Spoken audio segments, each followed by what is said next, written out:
Hello everyone and welcome. Make a cup of your favorite drink and get comfortable because this is a wonderful time for news stories from Yellow Cat. Send your own stories in the comments below and maybe they'll be in our new video. What is your worst experience with a homeowners association? My cousin is pretty well off and bought a nice house in a brand new neighborhood under the control of an HOA. Over the last 15 years, many shenanigans have occurred, but the absolute worst happened in November last year. The HOA illegally applied for and received credit cards for most of the homeowners in the neighborhood. They then used these cards to hire contractors for fixing outstanding issues in the neighborhood, like mending slightly damaged fences, washing windows, cleaning chalk off of sidewalks, and replacing weathered spigots, all without the homeowner's knowledge or consent. They actually would verify that the homeowner was away from the home before the contractors would show up. Then people started getting credit card statements for cards they had no knowledge of. The lawyers are still putting together their cases. My neighbor had a portable basketball hoop that his boys played with at the end of their driveway.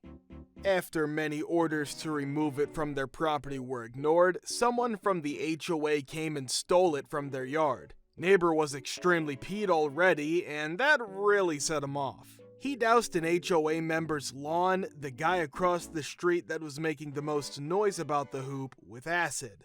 Killed his lawn. My security cameras caught the whole thing. I accidentally deleted the recording and helped my neighbor cement a new hoop in his driveway. I committed no crime, was almost completely uninvolved in the incident, and I was the only one aware of the footage. The HOA at my parents' old condo decided to ban the use of parking spaces indefinitely. People assumed they were being repainted or something, but eventually it was discovered that the a-holes on the board thought the complex would look nicer if everyone parked on the road. But, of course, the two parking lots next to the board member's house weren't closed. Changing the HOA rules was intentionally set up to be difficult. Meetings could only be held at 11 a.m. on workdays, all adult residents of a house had to be present, or that house's vote/input was invalid, it's like that. In protest, people made sure the lots by the board members were constantly filled with cars, so they would have to park on the road too. Eventually, it culminated with the board illegally towing a bunch of cars. They wrote a new rule about how long cars could be parked in spaces and posted a notice on every door in the complex. The new rule was no car could be parked in the same spot for more than 48 hours, but they decided that the timer was retroactive, and on the very morning the rule was made, immediately started towing any car that had been in a space for the previous 2 days. The condo complex where I grew up was composed almost entirely of low-income Mexican immigrants/illegals and low-income white trash meth heads.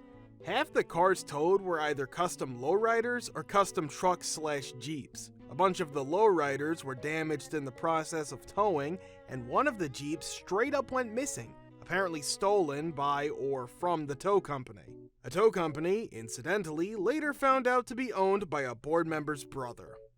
I was just a kid and only got the full story much later in life, but all the members of the HOA board got the S beaten out of them and had their cars stolen and intentionally wrecked. The way it was explained to me was that they were left on the board but told their rulemaking days were done. But hey, silver lining, the racial divide that used to split the complex in two basically disappeared after that. The Mexicans started inviting us to their giant picnics, and the whites started inviting them to game night keggers. Apparently, the secret to race relations is forming a biracial mob and beating people up. HOA had roughly $150,000 in the bank with annual expenses of less than $40,000, which was fully covered by monthly dues. The first meeting I went to, the president introduced a motion to remove the requirements for the HOA to have an outside accountant audit the books annually. He claimed the $500 or so that it cost was an unnecessary waste. I freaked. This was pre-Archer, but I ranted something like, "Do you want embezzlement? Because this is how you embezzle money." I continued that I was very uncomfortable with the HOA holding so much money, and I suggested we do something with it. Maybe build a playground on common property. I did not have kids at the time. The council said it was not possible because of liability if a kid gets hurt. And they have to save to somebody replace sidewalks. Sidewalks were less than 5 years old at the time and in perfect condition. When I asked, they had no idea on costs to replace sidewalks. Had not even looked into it, but they were sure it was expensive. The crazy thing, in my opinion, is that I actually got booed. The other attendees wanted to move past the boring budget stuff so they could rant about whose dog S on their lawn. So I sat down and listened to about a half hour of dog poop detective work before I left. I never went to another meeting and moved about 18 months later. Maybe not a great story, but I thought it was pretty horrific. Our neighborhood HOA started out with well-meaning rules. But then they started adding things like not having your garage door open without working in there, regulated the number and color of planters/pots you could have, and even what kind of plant and height restrictions. You also got fined if your bushes, everybody had the same ones, got over 3 feet high. And yes, some jackass actually walked around with a ruler and cited a good third of the neighborhood one day. I've seen 2 types of HOA. The normal one is the one that you never notice. It's $20 a year and they throw some kind of summer barbecue. They don't get up to much besides occasionally asking somebody to mow their foot-tall grass and the like. Then there's the other type of HOA. The type that will write you letters and fines for anything possible. The type that wants nothing less than to drive you nuts. I personally think they're a government conspiracy to teach Americans how to overthrow totalitarian governments. My parents live in a subdivision where most of the homes have an amazing view of a river that is nearby. The houses in the subdivision are all fairly large, but the biggest home is owned by a very rich farmer in the area. He's also a very high-ranking Mormon in his church, and several members of the subdivision are also Mormons.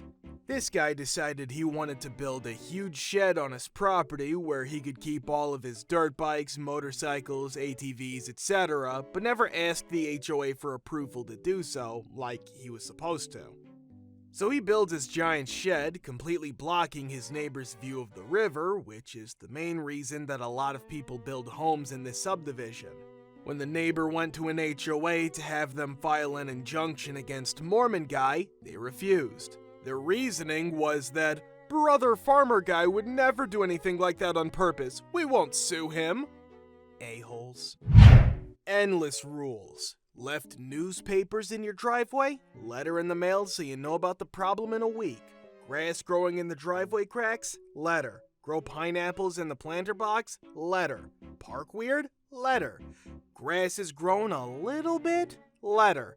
The HOA guy lives across the street. I'll chime in from the other side of things. I served as our HOA president for 1 year. Just one. I was basically convinced to run solely to keep one of our psycho neighbors from getting the spot. Nobody else was running, that should have been a red flag in hindsight, and the voting consisted of the 15 or so people that actually showed up to the meeting. For the next year, all I did was answer emails from every whiny bee and bored old person about every minor infraction and inconvenience. We did what we were supposed to do. Communal areas were mowed, playground was kept clean, and neighbors were told they could not pave their front lawn. Seriously, some guy submitted the paperwork requesting to put in a patio that was just a 3,000 square foot concrete slab, taking up about 90% of his front lawn. The complaints were around 5% of the residents, logging 95% of the complaints. Including stuff we had zero authority over. No, resident X, the city sprays for mosquitoes, not us. No, we don't repave the roads either, etc. And they were effing mean about it. My favorite example is the guy who literally accused me of wanting people to die because I had not personally fixed the cracked sidewalk, which the city owns.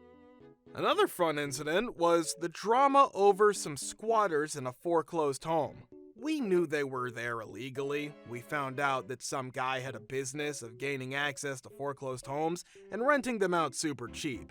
But this was during the height of the mortgage crisis.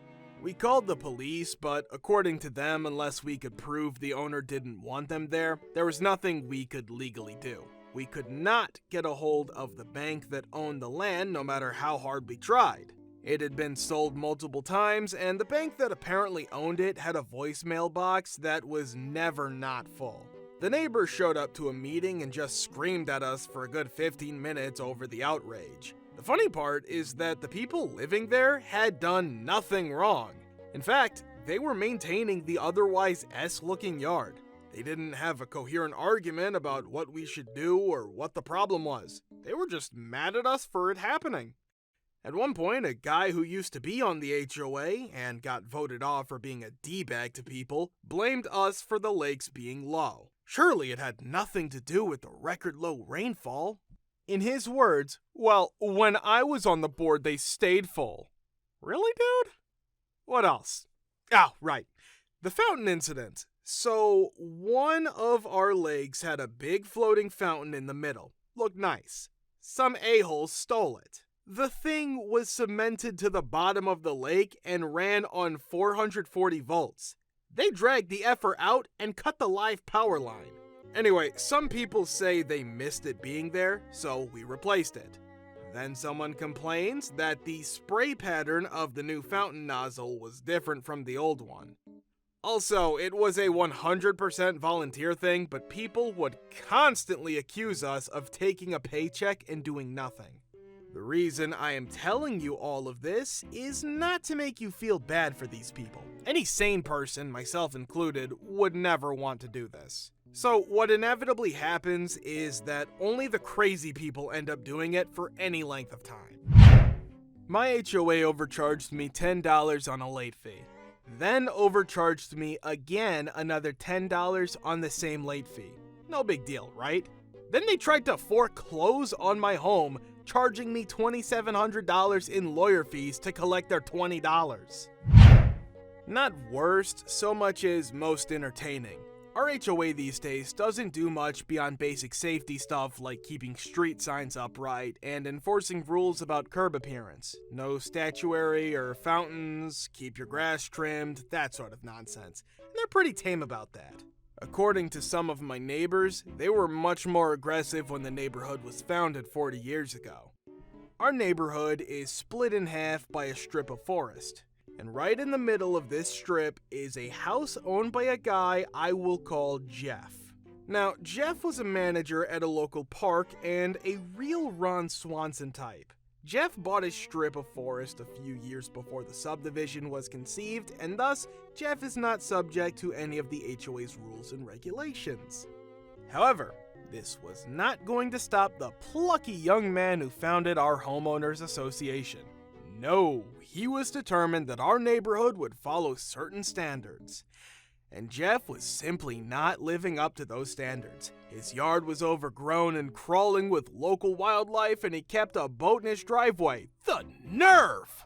Well, the president of the HOA was not having this. He arrived on Jeff's doorstep one day with a packet containing all of the standards the HOA expected its homeowners to live up to. Those were such things as no window boxes, no front-facing vegetable gardens, blah, blah, blah. Jeff looked over the packet, calmly informed the president that he would make a note of the regulations, and shut the door in his face. The first thing that went up was a fence. Not a solid fence, mind you, but a board and rail fence so that you could see what else Jeff was up to.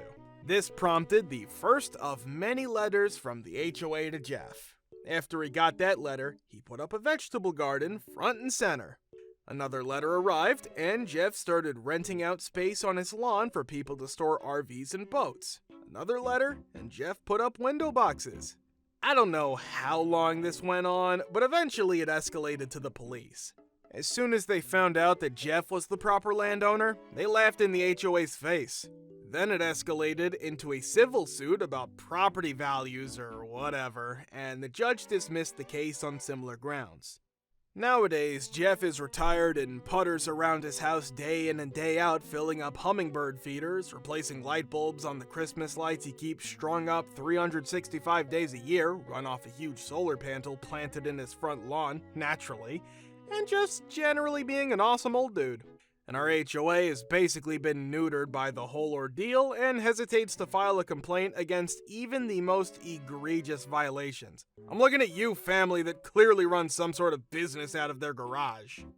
Thank you for watching. Guys, thank you for all of the support and likes. Subscribe to the channel if you're not subscribed yet. See you next time.